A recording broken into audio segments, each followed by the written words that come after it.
Yes, I think the one thing I would advise any entrepreneur at every stage in the is to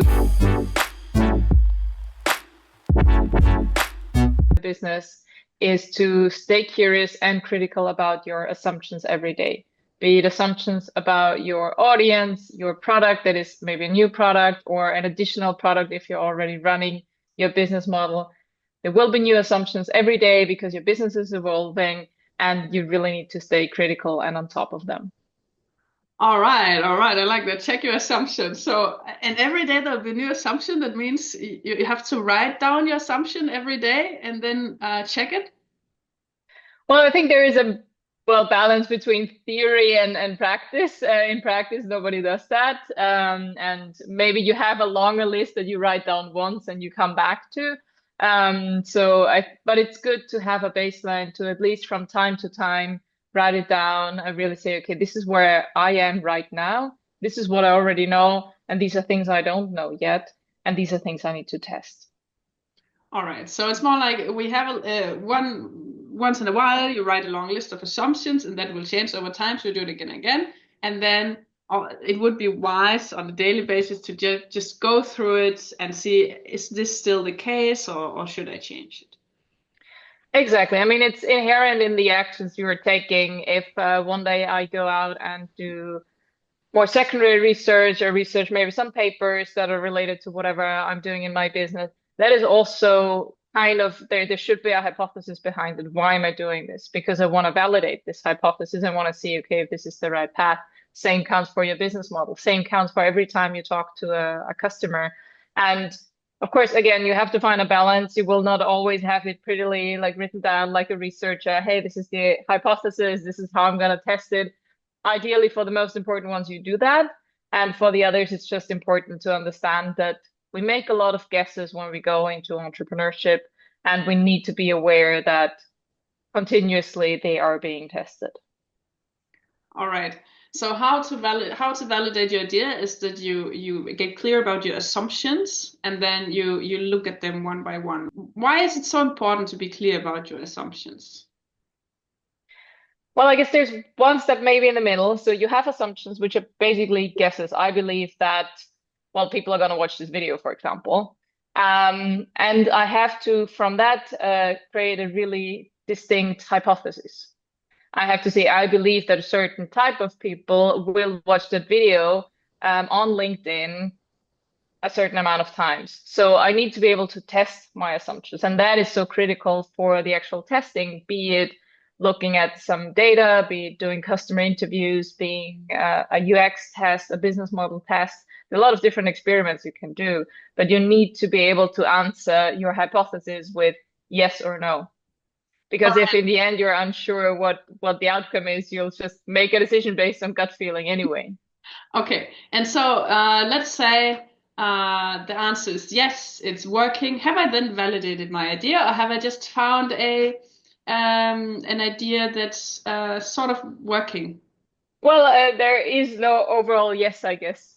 It's a yes for one hypothesis, maybe, or several hypotheses that give you a direction and confidence to move in that direction, put effort, put time, money into that direction of your business. Again, as you evolve, there will be new assumptions coming up. So you continuously want to check, okay, am I still on the right path? I mean, we see a lot of big giants, big companies as well that at some point did make the right decision to follow a specific market trend, for example, and they're not on the market anymore. And so should I actually simultaneously have more assumptions going on with more testings, and so I can work in different tracks at the same time, or should I go all in with one? That's a good question. I mean, you usually have a rough direction, I would say. I mean, you're not trying a subscription, a service-based business model, plus maybe, I don't know, selling something in a store. That's completely different. So you would prioritize where you say, okay, I believe, or based on what I also see other companies doing, this is the right track. So I start with that. I start testing that. But then as I see, maybe if I see early on it doesn't work in that direction, I switch quickly. All right. And again, going back to this, if it works, what is the definition of something working? That's a good part. I often get the question, when is it enough testing, basically, enough data? And I think here again, it's okay, we're talking about hypothesis, data, experiment, sounds very scientific, but we're not expecting quantitative results all the time. It's important that those are like insights that inform you and that give you the confidence as a founder to say, okay, I'll try this further rather than just, being unsure about any of the potential paths in front of you. But it's not a quantitative data-driven decision, which might come later because later you will have, more visitors on your websites, app users, whatever. The thing is, we're not talking about completely data-driven decisions, at least in the early stages. There's a lot of qualitative feedback, insights you will get from, for example, customer interviews. You will not talk to 500 people. You will start with maybe 10, figuring out, okay, am I right about their pain points, their needs, and so on. So at the beginning, or depending on the different experiments you do, the evidence strength is not that big because it's, well, again, it's not data driven, but it should give you insights and confidence in choosing your path.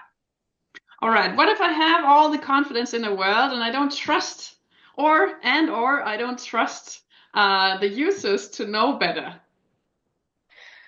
Well, that's often something I see to be the downfall of entrepreneurs if we really are not ready. And I understand, I've been there myself. If you love kind of what you're doing, what you're building, you really believe in it, it's really hard to say, okay, the user says something different or they don't like it, they don't pay for it, to suddenly say, okay, I'll throw it all out and do something new. But that is often the case, actually, that we have to throw it out in the end because in the end, well, we can build for ourselves, but if we want to attract a bigger market, a bigger audience, we have to build for what they want and what they pay for. But what if they don't know what they want?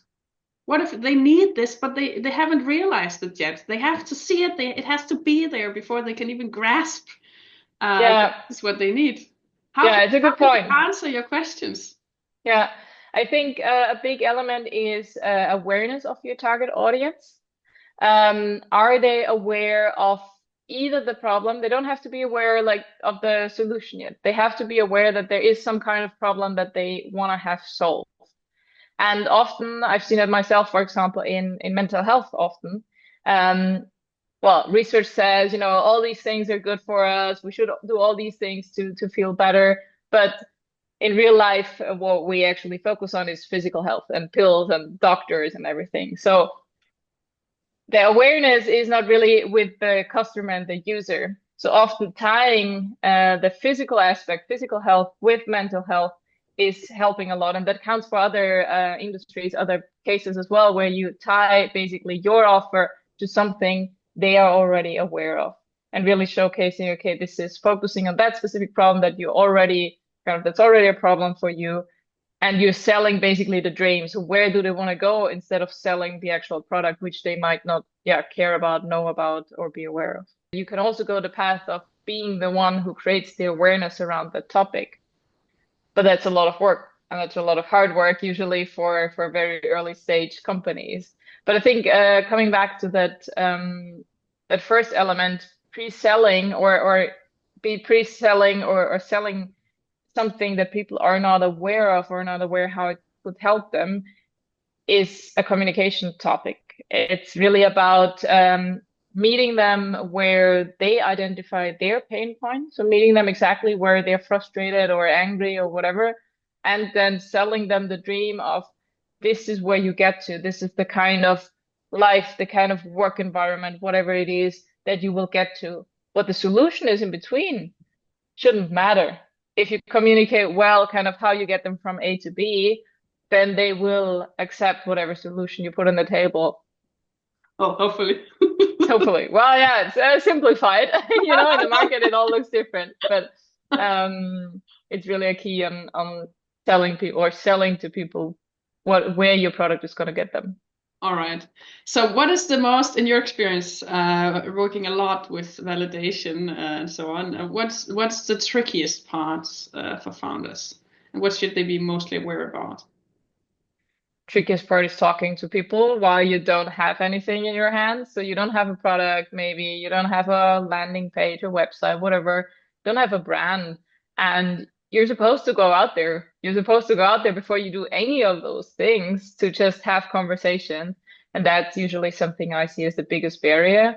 That, okay, well, I talked to somebody that I know somehow. I had one conversation, great, and that's it. So it's really about accountability, I believe. Be it with your co-founder, a partner, in a program that you're in, being held accountable for going out there and having at least, okay, those first 10 conversations, and then the next step, and then next experiment to really follow up on that because the insights you get, and that's also the feedback I receive back, like when people start talking with their customers, the wow moments they have, how like surprised they are on things they learn is incredible. And you wouldn't want to miss that. All right, excellent. So be clear about your assumption and go check them out with your potential customers and have somebody hold you accountable towards doing that. And Exactly. then if they're not ready for you or for your solution, then take a step back and just try to connect with their pain points. And that will be a very good start. And this is something that you can do. And not only in the beginning before you start the company, but also later on, as you say, when you throw a new product line or you make a new campaign or whatever. Things are always changing, and with change comes assumptions that need validation. Exactly. Perfect summary. Excellent. Thank you very much, Nicola, for your time and for your sharings. I appreciate that very much. Thank you, Rikke.